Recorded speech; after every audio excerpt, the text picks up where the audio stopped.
ఖయ్యూమ్ భాయ్ మనం చాలాసార్లు కలుసుకున్నాం. ఇది ప్రీ రిలీజ్ ప్రెస్ మీట్.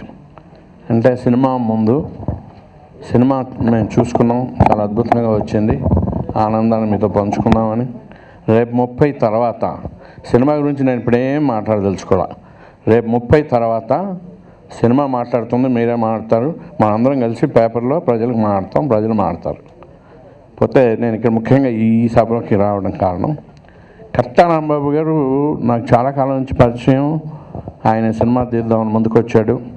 మీ అందరికీ తెలుసు ఎంత ధైర్యం చేసి ఈ ప్రాజెక్టు టేకప్ చేశాడు.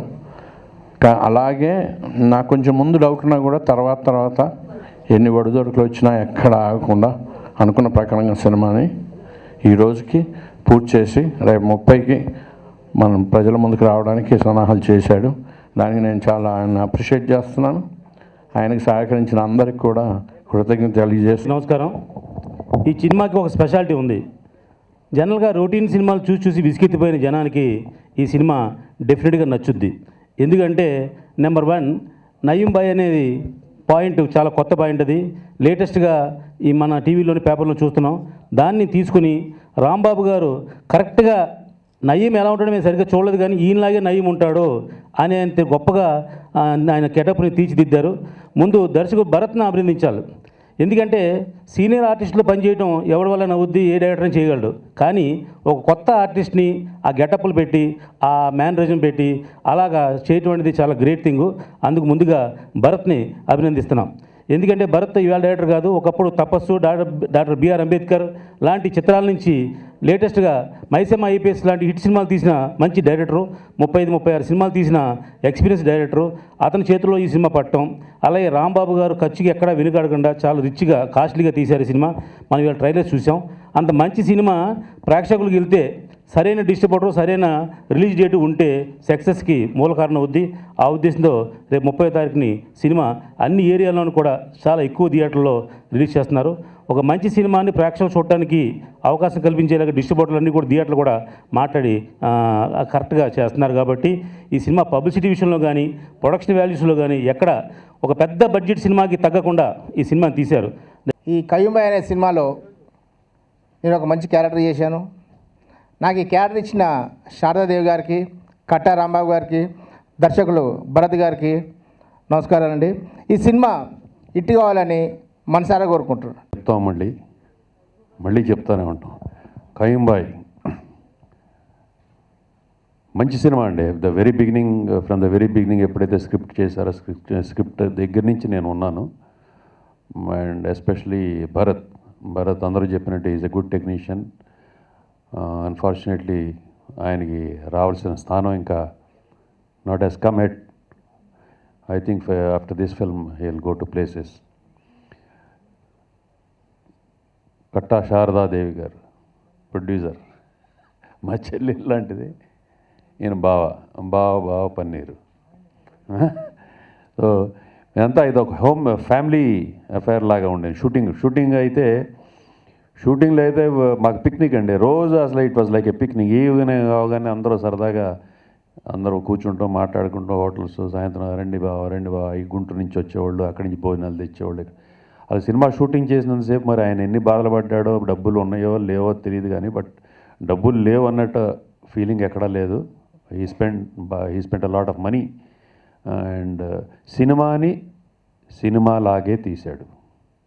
ఏదో చుట్టేద్దామని కాకుండా ఎక్కువ ఖర్చు పెట్టాడా తక్కువ ఖర్చు పెట్టాడా పక్కన పెట్టేస్తే ప్రొఫెషనల్ సినిమా ప్రొడ్యూసర్ ఎలా తీస్తారో, ఎక్కడే ఖర్చు పెట్టాలి, ఏం చేయాలి, ఏ టెక్నీషియన్స్ పెట్టాలి, ఏ ఆర్టిస్టులు పెట్టాలి, అందరినీ పర్ఫెక్ట్గా ఎవ్రీబడి చూస్. And that credit goes to Rambabu and Bharat. And Nayeem అదే అంటూ ఉండేవాడు, పొరపాటున ఎక్కడైనా తిరుగుతూ ఉంటే మళ్ళీ నయీం అసలు ఎన్కౌంటర్ చేశారన్నారు, చేయలేదు, ఇక్కడే తిరుగుతున్నాడు, వాళ్ళ గ్యాంగ్స్టర్స్ సార్ నేను వేసేస్తారు జాగ్రత్త అని. సో మీ అందరికీ మేము చెప్పేది కదా, మీ అందరూ కూడా ఫోటోలు చూస్తే అలా అనిపిస్తూ ఉంటుంది, నయీం లాగా ఉన్నాడని. అండ్ ఎస్పెషల్లీ దిస్ నయీం ఏదైతే ఉందో ఆయన ఇట్స్ స్టిల్ ఆన్ లైవ్. ఇప్పటికీ న్యూస్లో వస్తానే ఉంది. అండ్ కేసులు కానీ అండ్ దాని వెనకాల ఇన్వాల్వ్ అయిన సో మెనీ పీపుల్, అఫీషియల్స్ కానీ whatever is coming in news, politicians is all there.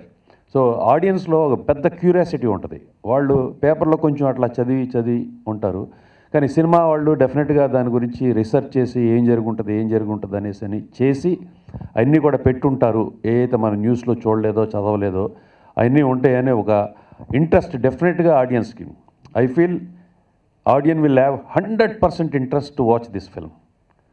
డెఫినెట్గా ఈ నయీం గురించి తెలిసిన వాళ్ళు కానీ, న్యూస్ చూసిన వాళ్ళు కానీ, ఆడియన్స్లో ఉండే యంగ్స్టర్స్ కానీ, ఈ so many cine lovers, everybody డెఫినెట్గా క్లాసు మాస్ అని కాకుండా everybody will have an interest to see this film. అందరికీ నమస్కారాలు. నేను ఫస్ట్ టైము ప్రొడ్యూస్ చేస్తున్నాను. కయ్యంబాయి అనే చిత్రం తీయటానికి కూడా కారణాలు ఉన్నాయి. ఆ పేపర్లో అవన్నీ చూసి కయ్యంబాయి అనే చిత్రం తీద్దామని భర్త గారితో సంప్రదించి ఇవన్నీ మేము చేసుకొని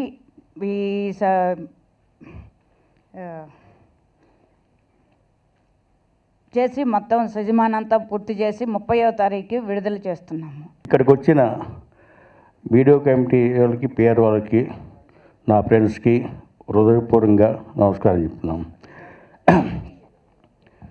ఇప్పుడు నాకు ఒక దెయ్యం అనేది ఒకటి ఉందండి. నేను మెడ్రాస్ వెళ్ళినప్పుడు నేను కూడా చిన్నప్పటి నుంచి ఒక హీరో అవుదామని, ఒక ఆర్టిస్ట్ అవుదామని, కొంచెం చిన్నప్పుడు కొంచెం గ్లామర్గా ఉండేటప్పటికి ఇంట్లో చెప్పకుండా మెడ్రాస్ వెళ్ళిపోయానండి. కానీ ఆ థీమ్ అనేది 18వ సంవత్సరం మెడ్రాస్ వెళ్ళిన తర్వాత ఆ థీమ్ ఈ రోజు నెరవేరిందండి. ఈ రోజుకి 50 ఏళ్ళకి ఈ క్యారెక్టర్ చేయటం, అది కూడా ఈ క్యారెక్టర్ నేను చేస్తే బాగుంటుందనే ఉద్దేశం మీద భర్త గారు కానీ మీ అందరి కలిసి అనుకోవటం.